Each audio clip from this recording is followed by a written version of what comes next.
எல்லாருக்கும் வணக்கம். இன்றைக்கி நம்ம வீடியோவில் என்ன பார்க்க போகிறோம்னா, அதாவது ஏற்கனவே நம்ம நூல் புரோட்டா போட்டிருந்தோம். அந்த நூல் புரோட்டாவுக்கு ஒரு குருமா செஞ்சுருந்தேன். அந்த குருமா வீடியோவை இன்றைக்கி பார்க்க போகிறோம். அது கூடவே கவுனி அரிசி புட்டு செய்ய போகிறேன் நைட்டு டிஃபனுக்கு. வாங்க அது எப்படி செய்கிறது அப்படிங்கிறத பார்க்கலாம்.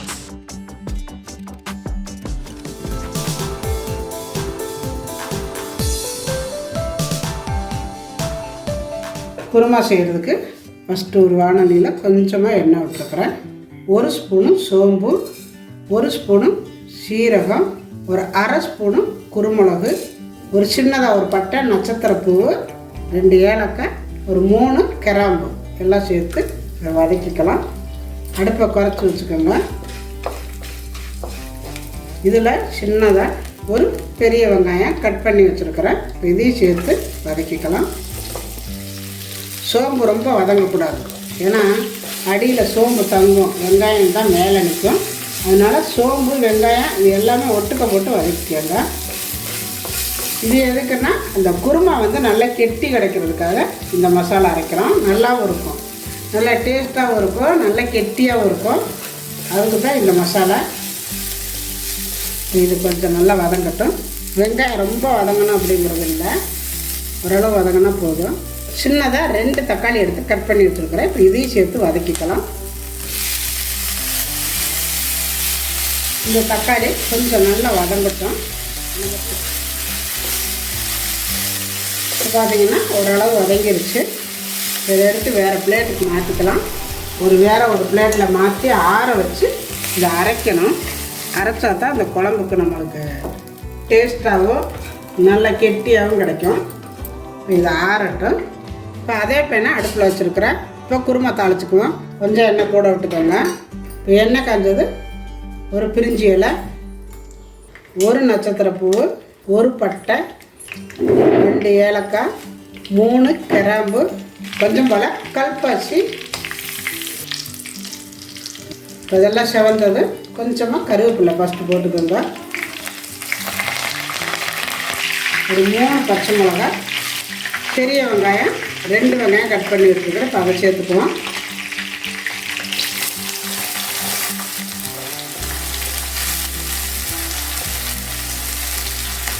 நல்ல வெங்காயம் வதங்கட்டும். ஒரு அரை ஸ்பூனு இஞ்சி பூண்டு பேஸ்ட்டு சேர்த்து இதையும் நல்லா வதக்கிக்கலாம். இப்போ இஞ்சி பூண்டு வெங்காயம்லாம் நல்லா வதங்கிருச்சு.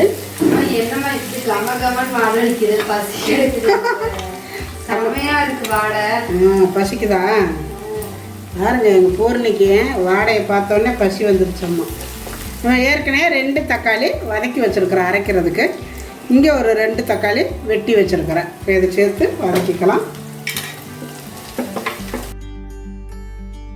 கொஞ்சம் போல் கல் உப்பு வதங்குறதுக்கு. இந்த தக்காளியெல்லாம் நல்லா கிரேவி மாதிரி வரணும். மூடி வச்சு கூட வதக்கி விட்டுக்கலாம். மூடி வச்சிடலாம், வதங்கட்டும், நல்லா வேகட்டும். இப்போ நம்ம வதக்கி வச்ச மசாலையை அரைச்சிக்கலாம். இப்போ பாருங்கள், நல்லா வெந்துருச்சு, ஓரளவு கிரேவியாக வந்துருச்சு. மஞ்சத்தூள் சின்ன ஸ்பூனில் 1 ஸ்பூனு மிளகாத்தூள் போட்டுக்கிறேன். அதே ஸ்பூனில் 2 ஸ்பூனு மல்லித்தூள் போட்டுட்டு நல்லா கிளறி விட்டுக்குவோம். இந்த எண்ணெயிலேயே வதங்கணும்.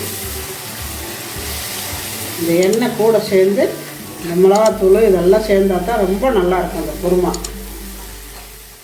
நல்லா வதங்கினதும் வதக்கி வச்ச மசாலையை அரைச்சாச்சு. இப்போ இதையும் சேர்த்து அதில் நல்லா வதக்கி விட்டுக்கலாம். இந்த மசாலா ஒரு 5 நிமிஷமாவது நல்லா அப்படியே வதக்கணும். கொஞ்ச நேரம் அப்படியே இந்த மசாலா வதங்கட்டும். இப்போ இது பாருங்கள், நல்லா கொதிச்சிருச்சு. நல்லா மூடி வச்சு அந்த எண்ணெயெல்லாம் கசிஞ்சு வந்துருச்சு. இப்போ ஒரு மூடி தேங்காய், ஒரு 2 ஸ்பூனு கசகசா சேர்த்து அரைச்சி வச்சுருக்கிற தேங்காய் இதையும் சேர்த்து நல்லா வதக்கி விட்டுக்கலாம். நல்லா ஊற்றிட்டு நல்லா கிண்டி விட்டுக்கோங்க. உங்களுக்கு எந்த அளவுக்கு கெட்டி வேணுமோ அந்த அளவுக்கு தண்ணி சேர்த்துக்கோங்க. அவ்வளோதான். இப்போ இதை நல்லா கொதிக்கணும். மூடி போட்டு கொதிக்க விட்டுருவோம். நல்லா கொதிக்கட்டும். இப்போ பாருங்கள், நல்லா கொதித்து வருது. இப்போ கொஞ்சம் போல் கொத்தமல்லி தழை கொஞ்சம் கூடவே தூவி விட்டுக்கோங்க, நல்லாயிருக்கும். மறுபடியும் மூடி வச்சுருவோம், எண்ணெய் கசிஞ்சு வரட்டும். இப்போ குருமா ரெடி ஆயிடுச்சு பாருங்கள், நல்லா எண்ணெயெல்லாம் கசிஞ்சு வந்து நிற்கிது. அவ்வளோதான். இப்போ நம்ம அடுப்பை ஆஃப் பண்ணிக்கலாம். இப்போ குருமாவும் ரெடி பாருங்கள். இந்த குருமா வந்து இட்லி, தோசை, ஆப்பம், புரோட்டா, சப்பாத்தி எல்லாத்துக்கும் அவ்வளோ நல்லா இருக்குங்க, செமையாக இருக்கும். நீங்கள் ஒரு முறை கண்டிப்பாக இந்த மாதிரி செஞ்சு பாருங்கள் குருமாவை, அவ்வளோ அருமையாக இருக்கும். இன்றைக்கி நைட்டுக்கு புட்டு செய்ய போகிறேன்.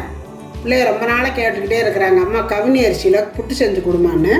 அதனால் இன்றைக்கி கவுனி அரிசியில் புட்டு தான் செய்ய போகிறேன். அதுக்கு வந்து கவுனி அரிசி எடுத்து வச்சுருக்கிறேன் 1 கப்பு. கடையில் கேட்டிங்கன்னா இந்த மாவு பாக்கெட்டே விற்கிது, இல்லை அரிசி வாங்கி கூட நம்ம வறுத்து அரைச்சிக்கலாம். இந்த கப்பால் 1 கப்பு வெறும் பச்சரிசி மாவு, ஏன்னா 2 சேர்த்திங்கன்னா தான் நல்லாயிருக்கும். ஆனால் இப்போ 2ஐயும் சேர்த்து நல்லா வறுக்கணும். வறுத்துக்கலாம். நம்ம அடுப்பு பற்ற போட்டுக்கலாம். இப்போ இதில் கொஞ்சம் போல் சால்ட்டு போட்டுக்கலாம். அடுப்பை நல்லா குறைச்சி வச்சுக்கோங்க. வச்சுக்கிட்டு நல்லா வறுத்துக்கணும் மாவை.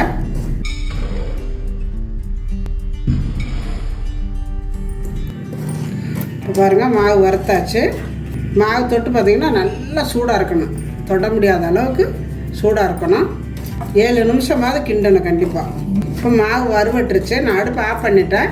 இதை வந்து வேறு பிளேட்டுக்கு மாற்றினா தான் ஆறும் சீக்கிரம். இப்போ இது வேறு பிளேட்டுக்கு மாற்றிக்கலாம். இப்போ பார்த்திங்கன்னா மாவு நம்ம ஆற வச்சுட்டோம், ஓரளவு ஆறிடுச்சு. இப்போ இதில் கொஞ்சம் கொஞ்சமாக தண்ணி ஊற்றி பிசைஞ்சிக்கலாம். ஒரே முட்டை ஊற்றிடாமல் கொஞ்சம் கொஞ்சமாக ஊற்றுனீங்கன்னா ரொம்ப கட்டி ஆகிடாது. இந்த மாதிரி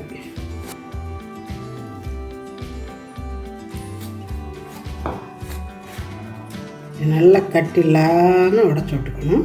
கரண்டியில் அப்படி அமுத்துனீங்கனால கொஞ்சம் கூட கட்டி வராது.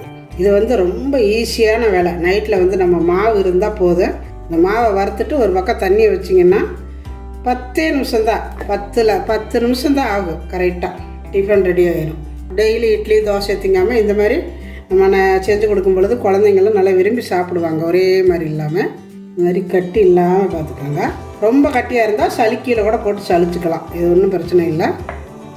ரொம்ப தண்ணி ஆயிடுச்சுன்னா அவங்களுக்கு வந்து குழக்குழன்னு போயிடும். இந்த மாதிரி இருந்தால் தான் நல்லாயிருக்கும். நல்லா உதிரி உதிரியாக பூவாட்டம் இருக்குது பாருங்கள். இதுக்கு வந்து இது வந்து கொழாப்புட்டு பாத்திரம் அந்த உயரமாக இருக்குமே அதில் தான் செய்யணும். இல்லை இட்லி குண்டாவில் வந்து இட்லி துணியை போட்டு செய்வாங்க, அப்படி செய்யலாம். கொழாப்புட்டு சட்டியிலையும் செய்யலாம். இன்றைக்கி வந்து நான் வந்து ஒரு கப்பில் தான் செய்ய போகிறேன். கப்பு, டம்ளரு நீங்கள் எதில் வேணாலும் செஞ்சுக்கலாம். இதிலே வச்சுக்கலாம். இங்கே இட்லி பாத்திரத்தில் தண்ணி காஞ்சிட்டு இருக்குது. இதில் நீங்கள் வந்து எண்ணெய் தடவுறனாலும் தடவிக்கலாம். நான் வந்து எண்ணெயெல்லாம் தடவலை, சும்மா தான் வைக்க போகிறேன். ஃபஸ்ட்டு கொஞ்சம் போல் தேங்காய் பூ, எல்லாத்துலேயுமே ஒவ்வொரு ஸ்பூனும் தேங்காய் பூ போட்டுக்கோங்க. இந்த மாதிரி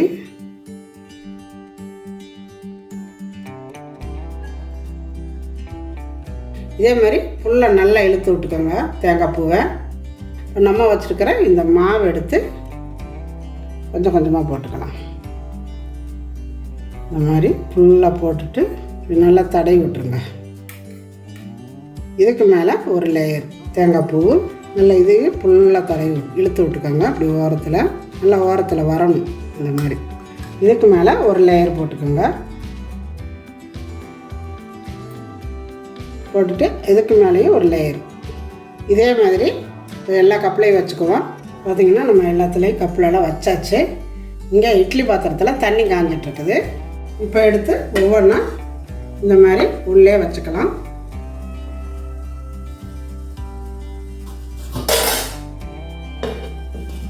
அப்படியே மூடி வச்சு ஒரு 5லேருந்து ஒரு 7 நிமிஷம் இருந்தால் போதும். சீக்கிரத்தில் வெந்துடும். இதை நம்ம ஏற்கனவே வறுத்துட்டோம். 5லேருந்து 7 நிமிஷம் இருந்தால் போதும். இப்போ இருக்கட்டும். இப்போ நம்ம வெந்துருச்சான்னு பார்த்துக்கலாம். இதில் வந்து வெந்துருச்சான்னு எப்படி தெரியும் அப்படின்னிங்கன்னா, மாவு பொறுன்னு இல்லாமல் அப்படி கெட்டியாட்டம் வருது பாருங்கள். இது இருந்தாலே வெந்துருச்சுன்னு அர்த்தம். அப்படி ஒவ்வொன்றா எடுத்துக்குவோம். இப்போ நம்ம இதை அப்படியே எடுத்து வேறு ஒரு பாத்திரத்தில் பாருங்கள், இதை எடுத்து இந்த மாதிரி ஒரு பாத்திரத்தில் கமுத்துக்கலாம். இந்த மாதிரி எடுத்தாலே வந்துடும். அவ்வளோ அழகாக வந்திருக்குன்னு. நம்ம டம்ளரில் இருக்கிறதே அப்படியே கமுத்துக்கலாம். தட்டிட்டு எடுத்தாலும்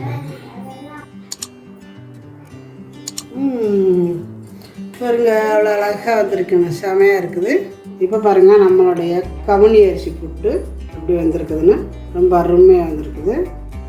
டிசைனாக பண்ணியிருக்கிற. ஆமாம், அதாவது கவுனி அரிசியில் ரெடிமேடு இட்லி மாதிரி இருக்குல்ல, சூப்பராக இருக்குது. இட்லி ரெடிமேடு இட்லின்னு கூட வச்சுக்கலாம். கவுனி அரிசின்னு சொன்னாலே நாங்களாம் சாப்பிடவே மாட்டோம். ஆனால் இந்த மாதிரி நல்லா ஷேப்பாக இருக்கிறத பார்த்தோன்னே சாப்பிடணுன்னே தோணுது.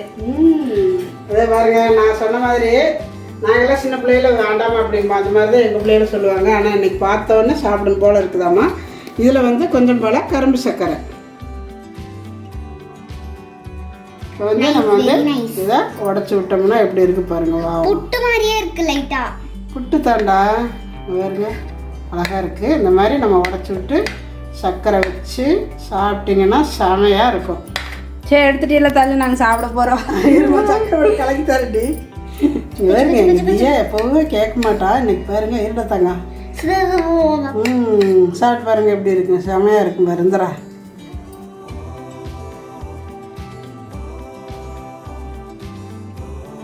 அப்படி போய் இந்த பிள்ளை சாப்பிட்றதுக்கு முன்னாடி இப்படிதான் சூப்பர் கை கட்டும். சரி, எனக்கு கொடு. பாருங்க எங்கள் பூர்ணி நான் சாப்பிட்டதே இல்லை. நான் இன்னைக்கு பூர்ணி சாப்பிட போகிற பாருங்க அப்படி இருக்கு. சர்க்கரை நல்லா நிறையா சேர்த்துக்கா.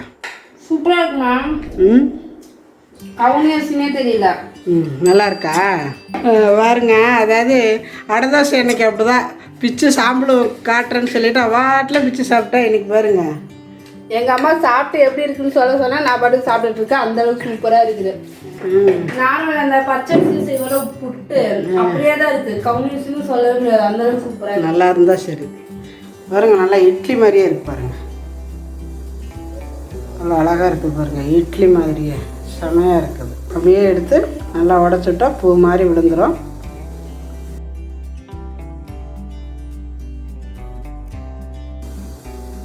செமையாக இருக்குது. அப்படி ஊற்ற எப்படி பாருங்க உடையுதுன்னு. இந்த மாதிரி நம்ம ஹாட் பாக்ஸில் உடச்சி விட்றணும். டம்ளரில் உள்ளதும் பாருங்க எப்படி இருக்குன்னு நல்லா வெந்து நல்லா இருக்குது. இப்போ பாருங்கள் நம்ம எல்லாத்தையுமே நல்லா உதுத்து விட்டுட்டோம். இது கூட கரும்பு சர்க்கரை சூட்டோடவே போட்டுருங்க. உடச்சி விட்டுட்டு சூட்டோடவே போட்டுட்டு இந்த மாதிரி உங்களுக்கு எந்த அளவுக்கு இனிப்பு தேவையோ அந்த அளவு நல்லா தூவி விட்டுட்டு ஒரு கிளறிக்கோங்க. சூட்டோடு அப்படி கிளறி விட்டுட்டிங்கன்னா அது கூட நல்லா சாயந்தரம். அப்போ நம்ம சாப்பிடும்பொழுது அவ்வளோ டேஸ்ட்டாக இருக்கும். கவுனி அரிசி புட்டு நம்ம ஈஸியாக செஞ்சுட்டோம். இல்லை சாயந்தரம் நேரம் ஸ்கூல் விட்டு வரும்பொழுது இந்த மாதிரியெல்லாம் நம்ம செஞ்சு கொடுத்தா குழந்தைங்க நல்லா சாப்பிட்டுக்குவாங்க. இதே மாதிரி நீங்கள் செஞ்சு பாருங்கள், ரொம்ப நல்லா இருக்கும். அதாவது இந்த கவுனி அரிசியெல்லாம் அடிக்கடி குழந்தைங்களுக்கு செஞ்சு கொடுத்தா ரொம்ப நல்லது. நாங்களாம் அந்த காலத்துலலாம் விவசாயம் பண்ணுவோம், இந்த அரிசி விவசாயம் பண்ணி சாப்பிடுவோம். ஆனால் அப்போல்லாம் வந்து இது எங்களுக்கு விவரம் தெரியாது. அப்போ இருக்கிறவங்க பெரியவங்கெல்லாம் சாப்பிடுன்னு திட்டுவாங்க, எங்களை சாப்பிட சொல்லுவாங்க. நாங்களாம் வந்து ஐயா கருப்பாக இருக்குது வேண்டாம்பா. ஆனால் இப்போ தான் அதனுடைய பவர் தெரியுது எங்களுக்கெல்லாம். அதனால் இப்போ இருக்கிற குழந்தைங்களுக்கெல்லாம் நீங்கள் சொல்லி விவரமாக சொல்லி இந்த மாதிரியெல்லாம் அரிசி இந்த மாதிரி ஐட்டமெல்லாம் செஞ்சு கொடுங்க. செஞ்ச மாதிரியே நீங்கள் செஞ்சு பாருங்கள். செஞ்சு பார்த்துட்டு எப்படி வந்துச்சு அப்படிங்கிறத எனக்கு கமெண்ட்டில் சொல்லுங்கள். இந்த வீடியோ பிடிச்சிருந்தா லைக் பண்ணுங்கள், ஷேர் பண்ணுங்கள், செட்டிநாடு சமையலுக்கு சப்ஸ்கிரைப் பண்ணுங்கள். நன்றி. வாழ்க வளமுடன்.